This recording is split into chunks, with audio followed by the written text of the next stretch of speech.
সুপ্রিয় শিক্ষার্থীরা, আশা করি সবাই খুবই ভালো আছো। এখন যে বৈশ্বিক মহামারী চলছে, সেই বৈশ্বিক মহামারীর মধ্যে তোমরা সবাই সতর্ক থাকো, সাবধান থাকো, সুস্থ থাকো, সেই প্রার্থনাই রাখছি। আজকের ক্লাসে আমি তোমাদের নবম দশম শ্রেণীর রসায়ন বিজ্ঞানের ষষ্ঠ অধ্যায় থেকে মোলের ধারণা এবং রাসায়নিক গণনা চ্যাপ্টার থেকে পাঠ দিতে যাচ্ছি। তোমরা দ্রুত খাতা কলম নিয়ে তোমাদের পড়ার টেবিলে বসে পড়ো। সবাই প্রস্তুত? তাহলে এবার আমি শুরু করছি। মনে করো, সাধারণভাবে আমরা যে বাজারে যাই, বাজারে গিয়ে অনেক সময় ডিম কিনি অথবা কলা কিনি, তখন কিন্তু আমরা দোকানিকে বলে থাকি যে ভাই আমাকে এক হালি কলা দেন। দোকানদার আমাদেরকে কি করে? গুনে গুনে 4টি কলা দেন। আবার কখনো কখনো ডিম কিনতে যাই, তখন বলি যে ভাই আমাকে এক হালি ডিম দেন, তখন দোকানদার আমাদেরকে 4টা ডিম গুনে গুনে দেয়। আবার যদি বলি আমাদেরকে 1 কুড়ি ডিম দেন, তাহলে দোকানে আমাদেরকে গুনে গুনে 20টা ডিম অথবা কলা আমি যা চাই তাই দিয়ে থাকেন। তাহলে এখানে আমি কলা চেয়েছি 1 হালি, উনি আমাকে 4টি কলা দিয়েছেন। তাহলে এখানে ওই 4টি কলা আমাকে দিয়েছেন আর আমি চেয়েছিলাম 1 হালি কলা। ওই 4টি কলার সাংখ্যিক রূপকে একটা নির্দিষ্ট মাপকাঠিতে উনি আমাকে দিয়েছেন। সেই নির্দিষ্ট মাপকাঠি হচ্ছে 1 হালি, 1 ডজন, কখনো 1 শতক, কখনো 1000। তাহলে এগুলো কি? ওই যে দ্রব্যটা আমরা কিনলাম সেই দ্রব্যটা পরিমাপের একক।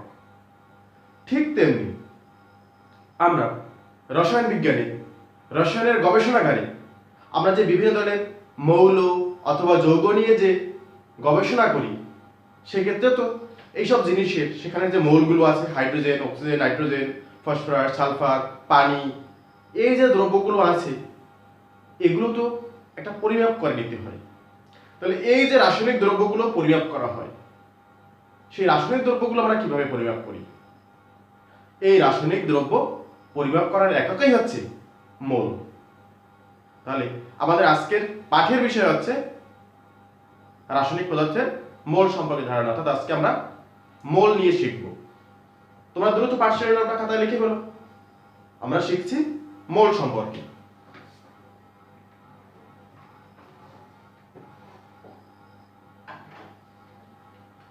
ধন্যবাদ সবাইকে। দেখো, 1 হালি সমান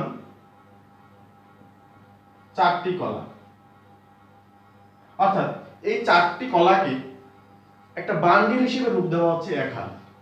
ঠিক তেমনি আমি বলছি রাসায়নিক দ্রব্য পরিমাপের একক হচ্ছে আমাদের আজকের পাঠের বিষয় মোল। তাহলে 1 মোল কি হবে? 1 মোল। এই 1 মোল পরিমাপেরও একটা নির্দিষ্ট সংখ্যা আছে, অর্থাৎ যেমন 1 হালি কলা বললে আমরা 4টা কলাকে বুঝে থাকি, ঠিক তেমনি 1 মোল কোন রাসায়নিক পদার্থ বলতে বোঝায় 6.023 ইনটু 10⁻23টি অণু। তাহলে 1 মোল সমান সমান পেলাম কত? 6.023 ইনটু 10⁻23টি অণু। আসলে এই যে সংখ্যাটা, এই যে অণুর সংখ্যাটা, এটা একদম নির্দিষ্ট। বিজ্ঞানী অ্যাভোগাড্রোর নাম অনুসারে এই সংখ্যাটাকে অ্যাভোগাড্রোর সংখ্যা বলা হয়। দ্রুত লিখে বলো, অ্যাভোগাড্রোর সংখ্যা। অ্যাভোগাড্রোর সংখ্যা। অর্থাৎ আবারও বলছি, যে কোনো পদার্থের, সেটা হোক মৌল হোক যৌগ, সেই যৌগ বা মৌলের 1 মোলে 6.023 ইনটু 10⁻23টি সংখ্যক অণু থাকে, পরমাণু থাকে অথবা আয়ন থাকে। তাহলে আমরা জানতে পারলাম 1 মোল সমান সমান 6.023 ইনটু 10⁻23। এটাকে আর কি বলা হয়? এটাকে বলা হয় অ্যাভোগাড্রোর সংখ্যা। তোমাদের পরীক্ষার সময় অনেক সময় নৈবিত্তিকে আসে, নিচের কোনটি অ্যাভোগাড্রোর সংখ্যা অথবা অ্যাভোগাড্রোর সংখ্যার মান কত, তখন কিন্তু আমাদের এই যে মানটা নির্দিষ্ট মান একদম, এটাকে মনে রাখতে হবে। ঠিক যেমন যদি বলি আমাকে 100 ডিম দাও, তাহলে 100টা ডিম দিবে। আবার যখন বলছে 1000 ডিম দাও, তাহলে মানে 1000টি গুণে গুণে দিবে। ঠিক তেমনি 1 মোল সমান সমান কতটি পাবো? হ্যাঁ, 6.023 × 10⁻23 অণু। এখন প্রশ্ন হচ্ছে আমি সংখ্যায় পেলাম 1 মোল সমান সমান এতটি অণু। আসলে এই মোলটা কি? এই মোলটাকে আমরা সংজ্ঞায়িত করতে পারি কিভাবে?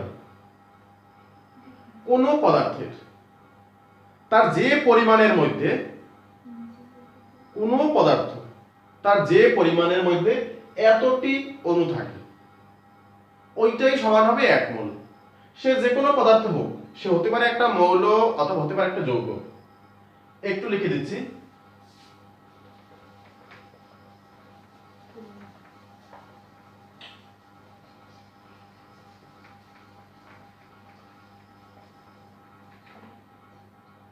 তোমরা একটা মৌলের কথা চিন্তা করতে পারো।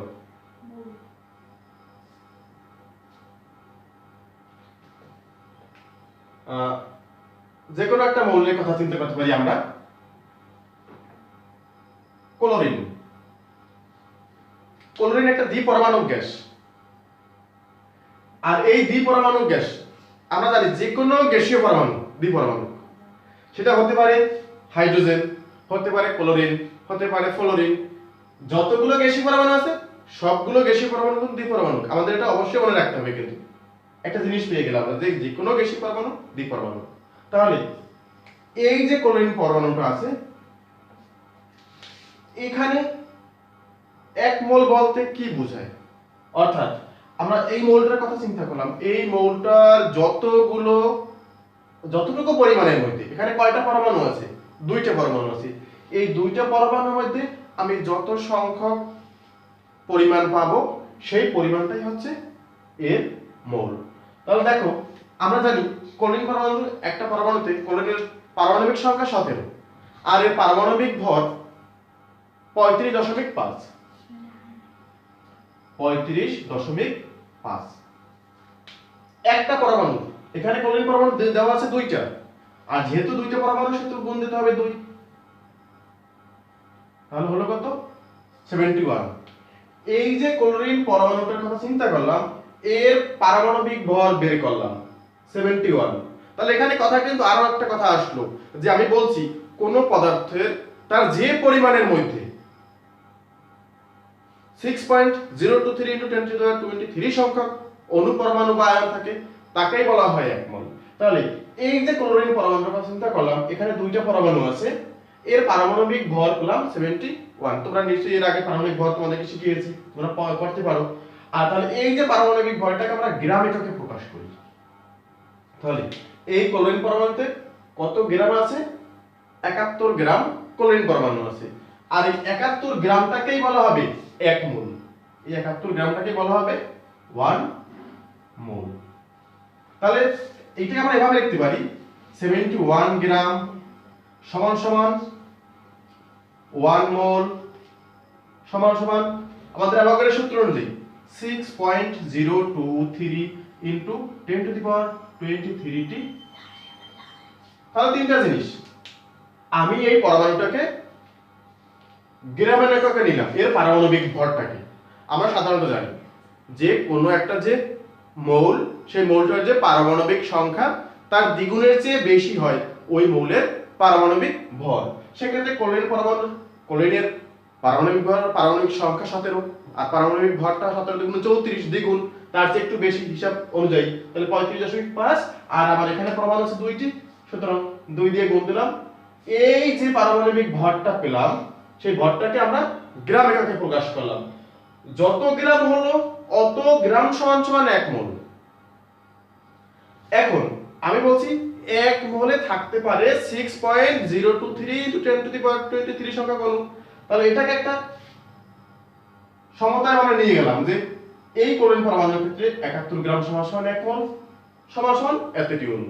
ঠিক অনুরূপভাবে তুমি অন্য একটা যৌগের কথা চিন্তা করতে পারো। মনে করো আমরা ধরে নিলাম পানির কথা ধরে নিলাম। এখন এই পানির আমরা পারমাণবিক ভরটা আণবিক ভরটা বের করে নেই। হাইড্রোজেনের পারমাণবিক সংখ্যা 1 আর এই হাইড্রোজেনের পারমাণবিক ভরও 1, দ্বিগুণ হয় না। তাহলে এখানে এই হাইড্রোজেনের কতটি ভর আছে, হাইড্রোজেনের 1 পারমাণবিক ভর ইনটু হাইড্রোজেন পরমাণু আছে দুইটা, 2 দিয়ে গুণ দিলাম, যোগ দিলাম তার সাথে আছে আরেকটা মৌল আছে অক্সিজেন। আমরা জানি অক্সিজেন পারমাণবিক সংখ্যা 8, এর পারমাণবিক ভর অক্সিজেনের দ্বিগুণ, 8 দুগুণই তাহলে 16 হবে। এখানে অক্সিজেন পরমাণু কয়টা আছে, একটা অক্সিজেন পরমাণু, সুতরাং এখানে পারমাণবিক ভর হবে 16। তাহলে কত হলো, এই 2 একে 2 যোগ 16 সমান সমান 18। অর্থাৎ এই যে পানিটার কথা চিন্তা করলাম, এই পানিটার আণবিক ভর হচ্ছে 18 গ্রাম। তাহলে আগের মতই এই 18 গ্রাম সমান সমান আমরা লিখতে পারি 1 মোল সমান সমান 6.023 ইনটু 10 টু দি পাওয়ার 23 এত টি। তাহলে দেখো, তাহলে আমাদের সংখ্যাটা কিন্তু এবারে মিলে গেল। কোন পদার্থ তার যে পরিমাণের মধ্যে এতটি অণু রয়েছে, তাহলে আমরা এই যে ক্লোরিন মৌলটার কথা চিন্তা করলাম, সেখানে এতটি অণু সমান সমান এত গ্রাম পেয়েছিলাম, 71 গ্রাম ভর। আর এই 71 সমান সমান আমাদের 1 মোল, কারণ 1 মোলে থাকতে পারে কতটি, 6.023 ইনটু 10 টু দি পাওয়ার 23 সংখ্যক অণু, পরমাণু অথবা আয়ন। ঠিক তেমনি তোমরা অন্য যে কোনো মৌলের অথবা যে কোনো যৌগের এভাবে পারমাণবিক ভর বের করে ওই ভরটাকে যদি আমরা গ্রামে প্রকাশ করি, যত গ্রাম হবে তত গ্রাম সমান সমান আমরা বলতে পারবো 1 মোল। আর আমাদের তত গ্রামে থাকতে পারবে 6.023 ইনটু 10 টু দি পাওয়ার 23, কারণ আমরা জানি যেটা অ্যাভোগাড্রোর সূত্র অনুযায়ী একদম চিরন্তন সত্য যে 1 মোলে 6.023 ইনটু 10 টু দি পাওয়ার 23 টি সংখ্যক অণু, পরমাণু বা আয়ন থাকে। তাহলে আমাদের সহজ বিষয়, আমার যে যৌগ দেওয়া থাকবে অথবা যে মৌলটা দেওয়া থাকবে, সেই যৌগ অথবা মৌলের হয় পারমাণবিক ভর অথবা ওই যৌগের আণবিক ভর বের করে নিব। সেই আণবিক ভরটাকে আমরা গ্রামে প্রকাশ করব, যতটুকু পাবো সেটাকে গ্রামে লিখে সেই গ্রাম সমান সমান 1 মোল, সেই গ্রাম সমান সমান অত মোল সমান সমান 6.023 ইনটু 10 টু দি পাওয়ার 23 সংখ্যক অণু থাকবে। তাহলে এই হলো মোল বের করার নিয়ম।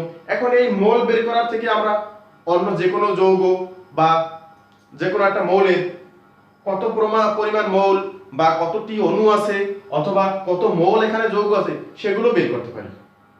আশা করি এটুকু তোমরা বুঝতে পেরেছো। এবারে একটা সমীকরণ দিয়ে তোমাদেরকে বোঝাচ্ছি।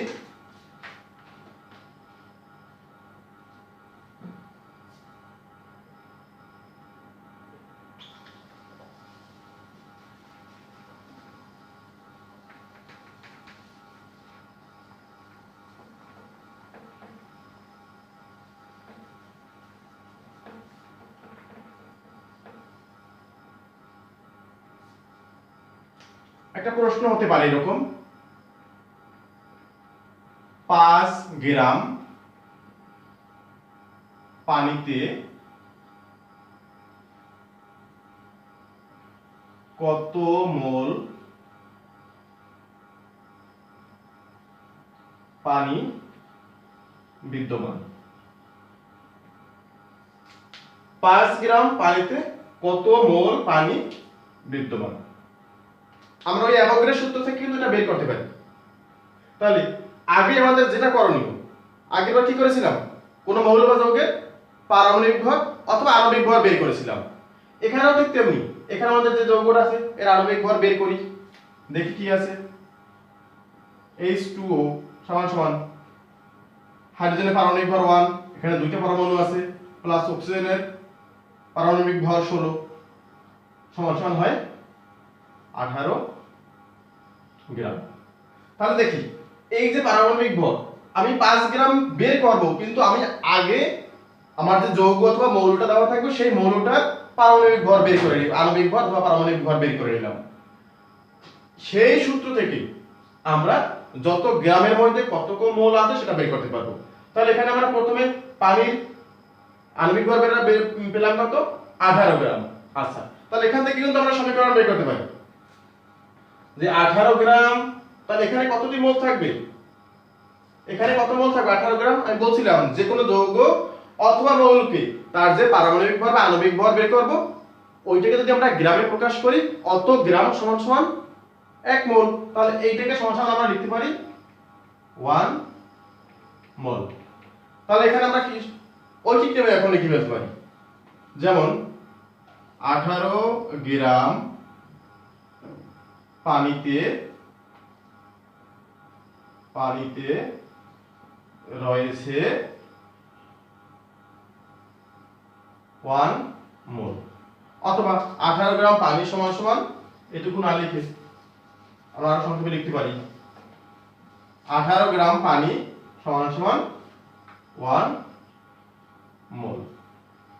তাহলে ঐকিক নিয়ম অনুসারে 1 গ্রাম পানিতে কত মোল হবে? 1/18 মোল। সুতরাং আমাদের কত মোল বলেছে, কত গ্রাম বলেছে? 5 গ্রাম। 5 গ্রাম পানিতে সমান সমান কত হবে?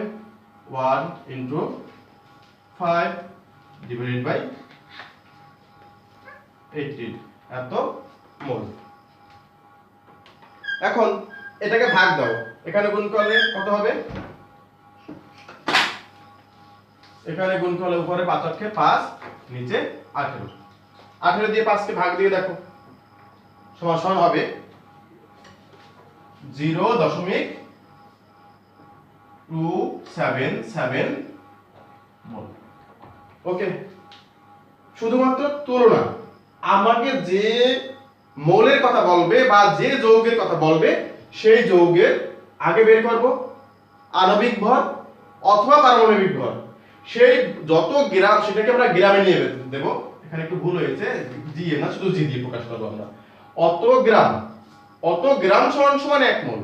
তাহলে আমাকে বলছে 5 গ্রাম পানিতে কত মোল? আমি জানলাম যে 18 গ্রামে আছে 1 মোল। তাহলে 18 গ্রাম পানিতে যদি 1 মোল থাকে তাহলে ঐকিক নিয়মে 18 গ্রাম পানি সমান সমান 1 মোল। 1 গ্রাম পানিতে কত মোল? সুতরাং আমাদের দেওয়া আছে 5 গ্রাম পানিতে কত মোল। এই 5 গ্রাম পানিতে বের করলাম সূত্র অনুযায়ী 0.277 মোল। তাহলে এভাবেই আমরা কোন মৌলে অথবা যৌগে কত গ্রামে কি পরিমাণ মৌল আছে সেটা আমরা বের করতে পারি। তো আশা করি তোমরা এটা বুঝতে পারছো। এবং তোমরা এখানে কোনো মৌল থেকে বা যৌগ থেকে যদি তোমাদেরকে পরীক্ষায় বের করতে বলে, তো এখানে কত মোল আছে, কত মোল পানি আছে, বা কত মোল সালফিউরিক অ্যাসিড আছে, কত মোল নাইট্রিক অ্যাসিড আছে, কত গ্রামের মধ্যে কত মোল আছে, তোমরা অবশ্যই বের করতে পারবে। ধন্যবাদ সবাইকে। তবে তোমাদের এখন একটু কাজ দিয়ে দিচ্ছি বাসায় কাজ করার জন্য। তোমরা একটু দ্রুত লিখে নিবে।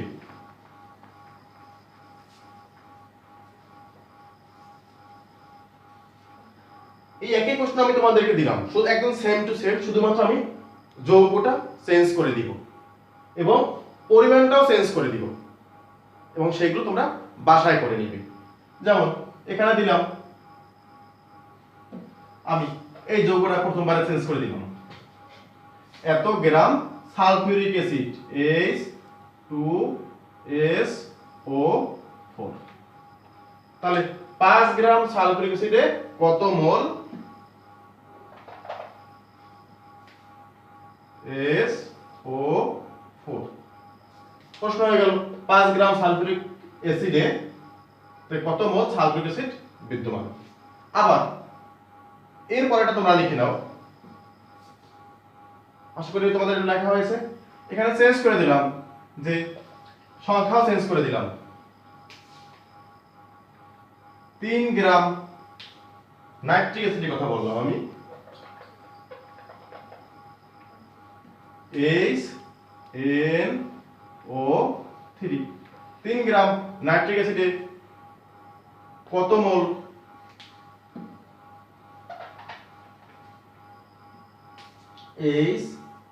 HNO3 নাইট্রিক অ্যাসিড বিদ্যমান। অথবা এখানে লিখে দিলাম সালফিউরিক অ্যাসিড নাইট্রিক অ্যাসিডে কত মোল নাইট্রিক অ্যাসিড বিদ্যমান। তাহলে এই দুটো তোমাদের বাসায় কাজ দিলাম। আর এরকম তোমরা আরো কয়েকটি মৌল অথবা যৌগ নিয়ে সেখানে কত, এখানে তোমরা গ্রামের পরিবর্তন এনে 10 গ্রাম 5 গ্রাম 20 গ্রাম বিভিন্ন পরিবর্তন এনে এখানে তোমরা এই নাইট্রিক অ্যাসিডের জায়গায় অন্য কোনো অ্যাসিড ব্যবহার করে, তোমরা পটাশিয়াম পারম্যাঙ্গানেট বা অন্য যে কোনো অ্যাসিড ব্যবহার করে বা যে কোনো যৌগ ব্যবহার করে অথবা কোনো একটা মৌল হলেও চলবে, সেটা chlorine fluorine bromine iodine astatine, তোমরা যা দিয়ে করো, যদি করো তাহলে তোমরা সেগুলো সহজেই বের করতে পারবে। আশা করি তোমাদের লেখা হয়ে গেছে। তো ধন্যবাদ সবাইকে। আমি আবারও বলছি, সারা বিশ্বজুড়ে করোনার প্রাদুর্ভাব চলছে, আমাদের টেনশন করার কোনো দরকার নেই। আমরা সব সময় পরিষ্কার পরিচ্ছন্ন থাকবো। বাইরে থেকে ঘরে যখনই ফিরবো অবশ্যই আমাদের হাত পা, আমাদের মুখমণ্ডল সব কিছু সাবান দিয়ে ধুয়ে আমরা পরিষ্কার পরিচ্ছন্ন থাকবো। হাসি কাশি দেওয়ার সময় আমাদের টেলিভিশনে বর্তমানে তোমাদের সচেতনতার জন্য বিভিন্ন নিয়ম কানুন দেয়, সব নিয়ম কানুনগুলো আমরা পালন করব। সবচেয়ে বড় কথা হচ্ছে আমরা যদি ঘরে থাকতে পারি সেটাই আমাদের সবার জন্য বর্তমান সময়ে মঙ্গল। আর তোমরা ঘরে থাকতে থাকতে একটু বোর হয়ে যাচ্ছ, যখন একটু বোরিং লাগবে বেশি, তোমরা হয় ছবি আঁকো, না একটু গান শিখতে পারো। পাশাপাশি তোমাদের যে শ্রেণীর পাঠগুলো সেগুলো অবশ্যই ঠিক করে নিতে হবে, কারণ করোনা সারা বছর থাকবে না, আমরা পরিত্রাণ পাবোই, আমরা আবার স্বাভাবিক জীবনযাপনে ফিরে আসবো। তো সবাইকে আবারও শুভেচ্ছা জানিয়ে সবাই সুস্থ থাকো, ভালো থাকো সেই আশা রেখে আজকের শ্রেণী পাঠদান এখানে শেষ করছি। সকলকে অনেক অনেক ধন্যবাদ।